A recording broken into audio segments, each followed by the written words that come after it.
Hey YouTube, we are talking dog-dog interaction. It's probably one of the single biggest pain points for dog owners all over the world. Yeah, absolutely. So the first kind of tip that we've got for you, YouTube, is that the key is that we wrongly think when we approach this problem that we need to teach our dogs how to communicate with other dogs. The reality is they know how to communicate with other dogs, but they don't necessarily have the skills to deploy that conversation. You know, think about a human who feels a little bit anxious about interacting with another human, feels a little bit worried, and therefore they know what they should say. If you were to ask them what they should say to the person when meeting them prior to them getting into that situation, they'd be able to write it out perfectly and it would sound great. They get into that situation, they can't do it because they are worried, they're anxious. Right? Same for those people that you probably know, that you probably have in your life, and some of us are all a bit guilty of it sometimes,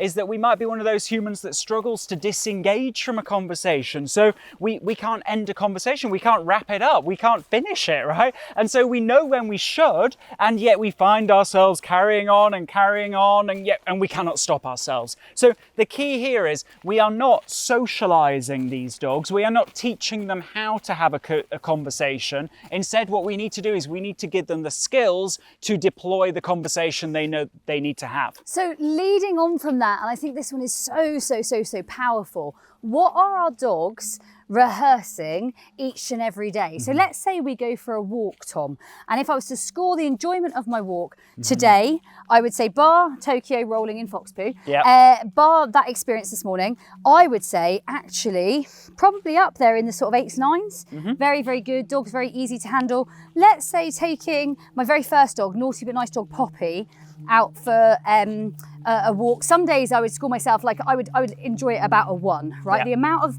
things she rehearsed that I didn't want would be really a lot. Yeah. They would be very frequent, and I just didn't enjoy that experience, and I don't know that she did either. Absolutely. How often are we putting them in these situations that maybe they shouldn't be in?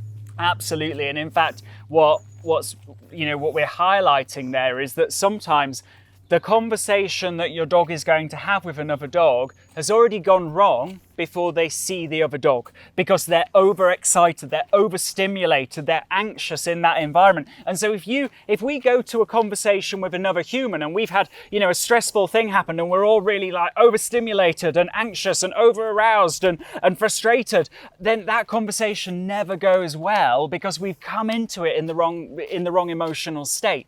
And so actually, your dog's conversations with other dogs starts with, well, first of all, do they totally lose their mind when you pick up the lead to take them for a walk?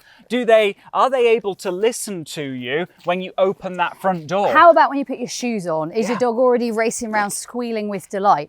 All of these things are indicative of how that walk is going to end. And so for us, actually, we do a lot of this without ever going for a walk. Yeah. And there's a lot of experiences. We would much prefer to build and grow that sort of micro walk, picking up things, but not necessarily doing anything other than then playing some games. Yeah. So not necessarily putting them in a situation. Equally, if your dog is out there rehearsing, growling at dogs, lunging at dogs, rushing up to dogs, seeing dogs that you didn't want them to greet, and doing things that generally are inappropriate, then actually maybe they're growing in the wrong direction. And maybe we want to interrupt that pattern and reset ourselves for a bit of success. So actually interrupting those walks when we're thinking dog-dog interaction and considering some differences in exactly what we talk on with the MBM boot camps and dog-dog reactivity, actually reshaping the walk effectively. Yeah, absolutely.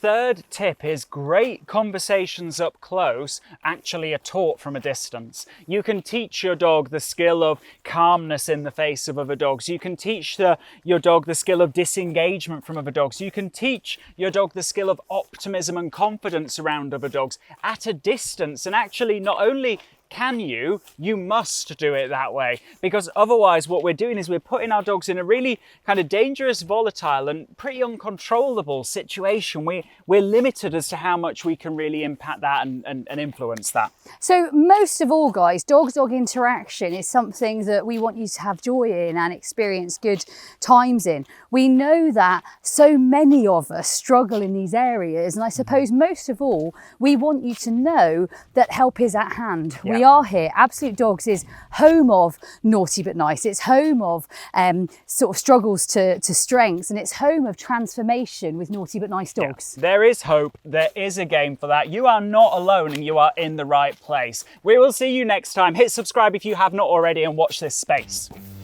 Remember, game changers, whatever the dog owning struggle, there's a game for that. If you haven't already, remember to subscribe to our channel. And check out our new 25-day online dog training challenge. Watch the videos, play the games, transform your dog owning struggles. As a loyal YouTube subscriber, you can get a 70% discount through the link in the description below.